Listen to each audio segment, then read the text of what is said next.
লাখ লাখ মানুষের ভালোবাসায় শেষ বিদায় হলো ওসমান হাদির। তিনি চলে গেলেও তার কর্ম আর কথা রয়ে যাবে মানুষের মনে।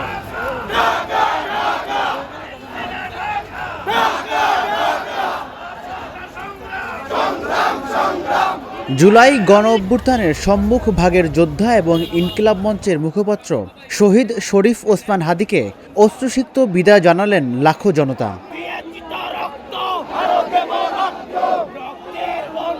শহীদ শরীফ ওসমান হাদির জানাজায় শরীক হওয়ার জন্য আসলাম। আমরা চাই বাংলার প্রতিটি ঘরে ঘরে এক একজন হাদি সৃষ্টি হবে।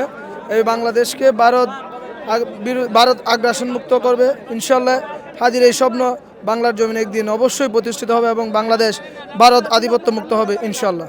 যারা বাংলাদেশপন্থী ছিল, যারা বাংলাদেশের স্বাধীনতা সার্বভৌমত্ব চাই, তাদের এইভাবে হত্যা করা, এটা তো প্রত্যেকটা বাংলাদেশের যারা স্বাধীনতাকামী মানুষ তাদের প্রত্যেকেই কষ্ট। মানুষের আপামর জনতা মানে গ্রাম থেকে শহর প্রত্যেকটা মানুষই আজকে ব্যথিত ভারাক্রান্ত। তো আমরা সরকারকে একটা কথা বলতে চাই যে সরকার জন্য এই ধরনের হত্যাকাণ্ড আর না ঘটায়। এটা আমরা বলবো, সরকার হাদি ভাই হত্যা হতো এটা সরকার অবশ্যই চাইতো। সরকার যদি না চাইতো তাহলে হাদি ভাইয়ের খুনিরা দেশ থেকে পালাইতে পারতো না এবং তার বিচারাধীন হয়ে যেত। আপনি দেখলাম একজনকে প্রশ্ন করছেন হাদি ভাইয়ের বিচার কতদিনের মধ্যে চান। হাদি ভাইয়ের বিচার তো একদিন হওয়ার কথা, এখনো হয়নি কেন? এটা আমাদের প্রশ্ন। আচ্ছা, এখানে হাদি এই শাহাদাতের মধ্য দিয়ে মানে আমাদের জাতীয় জীবনে এটার ইম্প্যাক্টটা কী হবে, এটা যদি আমরা বলতে চাই তাহলে প্রথমত আপনাকে বুঝতে হবে যে হাদির লড়াইটা কী ছিল। হাদি যে লড়াইটা করেছে এটা মানে বাংলাদেশের এই স্বাধীনতার 54 বছরের মধ্যে এই জিনিসটাকে কেউ সঠিকভাবে অ্যাড্রেস করতে পারেনি।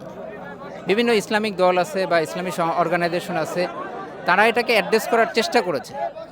কিন্তু হাদি এই অল্প কয়েক মাসের মধ্যে এই ভারতীয় সাংস্কৃতিক যে আধিপত্যবাদ এইটাকে যেইভাবে অ্যাড্রেস করতে পেরেছে এবং বাংলাদেশের প্রত্যেকটা মুসলমানের হৃদয়ের মধ্যে এইটার যে আন্দোলিত করতে পেরেছে, এইটা বিগত 54 বছরে কেউ করতে পারেনি। এবং এই হাদির এই শাহাদাতের মধ্য দিয়ে এইটা যুগ থেকে যুগান্তরে এটার ইম্প্যাক্ট পড়বে। যেমন আমি একটা এক্সাম্পল যদি দেই, আমি আমার বাচ্চার নাম, ছোট ছেলের নাম হলো ওরহান খান, যেটা আপনি জানেন যে অটোমান সাম্রাজ্যের যিনি প্রতিষ্ঠাতা ছিলেন ওসমান গাজী, তার ছেলে যে ওরহান গাজীর নাম অনুসারে আমার ছেলেকে নাম রেখেছিলাম। আমি গতকাল আমার ছেলের নাম রেখেছি ওরহান হাদি। তো ওরহান হাদি খান, আমি এটা দিয়ে বোঝাতে যাচ্ছি যে এই যে হাদির যে শাহাদাত, এইটার ইম্প্যাক্ট এখন হাদি নেই, এটার লড়াইটা আমাদের দায়িত্ব, আমাদের কাঁধে এসে পড়ছে। আমরা করব, আমাদের ছেলেরা করবে, তার ছেলেরা করবে। এইভাবে প্রজন্ম থেকে প্রজন্মে এই লড়াইটা চলতে থাকবে। এবং আমি বিশ্বাস করি, দৃঢ়ভাবে বিশ্বাস করতে চাই যে বাংলাদেশের এই 90% মুসলমানের দেশে এই সাংস্কৃতিক আগ্রাসন, যেটা ভারতীয় সাংস্কৃতিক আধিপত্যবাদ সহ অপসংস্কৃতিক যত আগ্রাসন আছে, এইটা এই হাদি শাহাদাতের মধ্য দিয়ে একসময় এখান থেকে নির্মূল হবে ইনশাল্লাহ। যে পথ হাদি আমাদেরকে দেখিয়ে গেছে, আসলে এই পথ কেউ রুদ্ধ করতে পারবে না এবং তার যেই কালচারাল সংগ্রাম, সেই সংগ্রাম যুগ থেকে যুগান্তর চলে যাবে এবং আমরা সেটাকে লালন করব, আমরা সেটাকে ধারণ করব। তো হাদিকে শেষ করে দেওয়া সম্ভব, কিন্তু হাদির আদর্শ এবং হাদির যেই স্বপ্ন, যেই দেশ হাদি গড়ে তুলতে চেয়েছিল, সেই দেশের স্বপ্নকে আসলে হত্যা করা কখনোই সম্ভব না। শনিবার দুপুর 2:30টায় জাতীয় সংসদ ভবনের দক্ষিণ প্লাজায় লাখো জনতার অংশগ্রহণে তার নামাজে জানাজা অনুষ্ঠিত হয়। তার বড় ভাই আবু বকর সিদ্দিক নামাজের ইমামতি করেন। জানাজায় প্রধান উপদেষ্টা ডক্টর ইউনূস, উপদেষ্টা পরিষদের সদস্য ও বিভিন্ন রাজনৈতিক দলের শীর্ষস্থানীয় নেতারা অংশগ্রহণ করেন।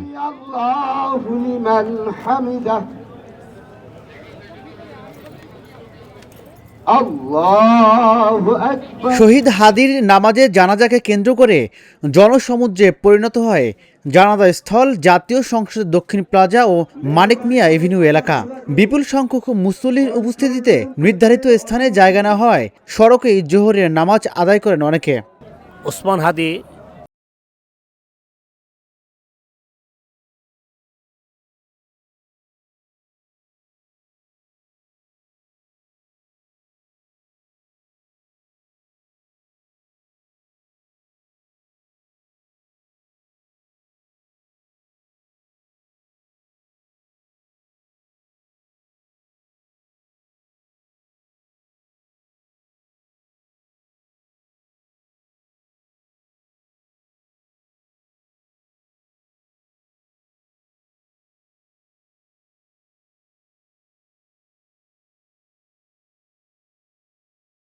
ওনাকে আল্লাহ পাক জান্নাত নসিব করুক। উনি খুবই ভালো মানুষ ছিলেন এবং ন্যায়ের পক্ষে ছিলেন, অন্যায়ের বিরুদ্ধে ছিলেন।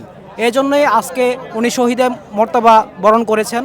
আমরা দোয়া করব বেশি বেশি করে আল্লাহ পাক যাতে প্রত্যেকটি মা বোনদের ঘরে এরকম হাদি হয় এবং দেশের বিরুদ্ধে কথা বলতে পারে, দেশকে রাখতে পারে এবং দেশের যত্ন করতে পারে। বাঙালি তার উজ্জ্বল নক্ষত্রকে হারিয়ে ফেলেছে। আমরা বাঙালি জাতি এবং বাংলাদেশ তার শ্রেষ্ঠ সন্তানকে হারিয়ে ফেলছে। এভাবে যুগের পর যুগে হাদি হবে, কিন্তু হাদির মতো এমন লোক বাংলাদেশে খুব কম আছে। সে ন্যায়ের পক্ষে, সততার পক্ষে, বাংলাদেশের পক্ষে কথা বলে লড়াই করে চলে গেছে। দুষ্কৃতী মহল হাদিকে বাঁচতে দেয়নি।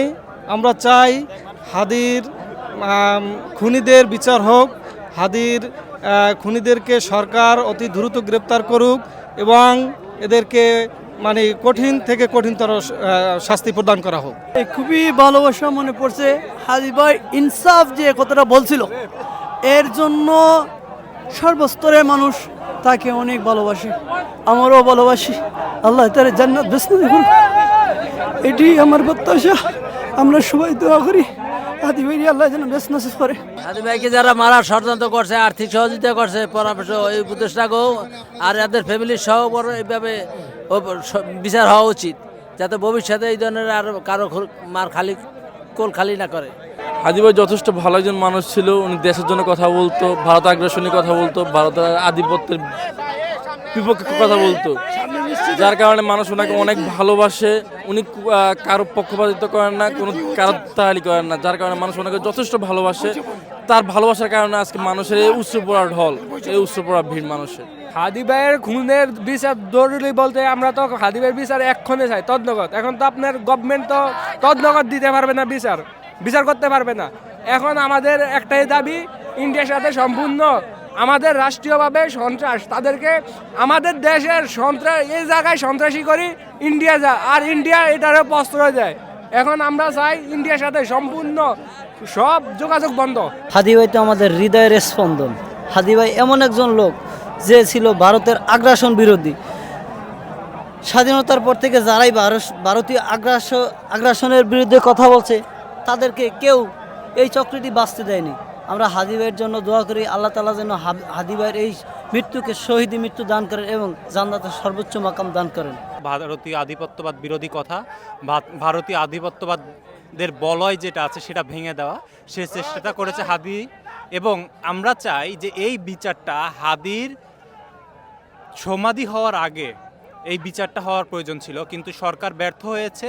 যে হাদির বিচার কেন, হাদির আসামিকে পর্যন্ত এখনো গ্রেপ্তার করতে পারে নাই, যেটা খুবই লজ্জার এবং প্রশাসনের ব্যর্থতার সর্বোচ্চ পরিচয় দিয়েছে এখানে। এটা তো দেখেই বুঝতে পারতেছে যে কতটা হৃদয় ব্যথা নিয়ে কতগুলো মানুষ এখানে রাজপথে আজকে জমা হয়েছে। আসলে হাদি ভাই যে চলে গেছে, এটার কোনো, আমরা তো মনে করি যে এটার কোনো বিচার হবে না, কারণ আমাদের যে শাসন ব্যবস্থা আজকে প্রায় 1.5 বছর অতিক্রান্ত হয়ে যাচ্ছে, কিন্তু প্রশাসনের রঞ্জে রঞ্জে এখন আওয়ামী লীগ ভরা। রাষ্ট্রপতি থেকে শুরু করে রাষ্ট্রপ্রধান সবগুলোই আওয়ামী লীগের দালাল। এদের মাধ্যমে আমরা কিভাবে এই বিচার চাই? দুপুর 1:30টার দিকে জানাজা শুরুর আগেই সংসদ ভবনের আশপাশের সড়ক, ফুটপাত ও খোলা জায়গা কানায় কানায় পূর্ণ হয়ে যায়। জনসমাগমের কারণে মুসল্লিদের একটি বড় অংশ সড়কের উপরেই কাতারবন্দি হয়ে জোহরের নামাজ আদায় করেন। রাজিবুল ইসলাম, ঢাকা জার্নাল, ঢাকা।